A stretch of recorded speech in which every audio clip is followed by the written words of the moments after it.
Четврта година културата во Македонија во континуитет тоне.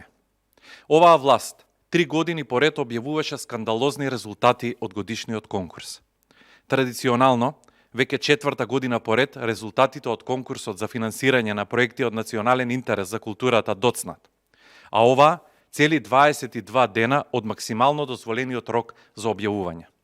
Ако се земе во предвид дека по објавувањето на годишната програма следува и рокот за жалби, изготвување на соодветната документација и потпишување на договори со корисниците, известно е дека реализацијата на проектите ќе отпочне кон крајот на април или еден месец пред отпочнување на новиот циклус за доставување на предлог проекти за 2022 година. Уште една изгубена година. Генералната слика на донесената програма е дека наместо унапредување на културата и јакнење на институциите, гледаме неинвентивност, изгубен концепт со слаб квалитет.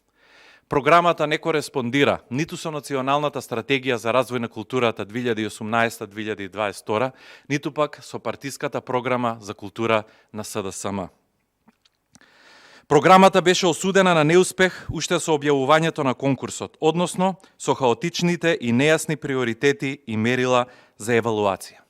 Станува збор за програма која наместо квалитет нуди квантитет и која нема да направи никакво влијание во развојот и унапредувањето на културата. Министерката за култура Ирена Стефовска најавуваше и револуционерен пресврт во заштита на културното наследство како сегмент од културата која е исклучително значаен за трајните културолошки вредности на Македонија. Но најавените големи средства, советени над 100 милиони денари, не се остварија.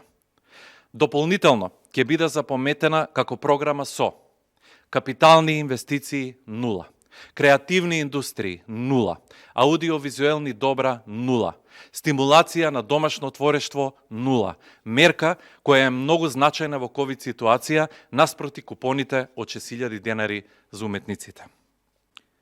Како Комисија за култура очекувавме ваква неинвентивна и слаба програмска понуда.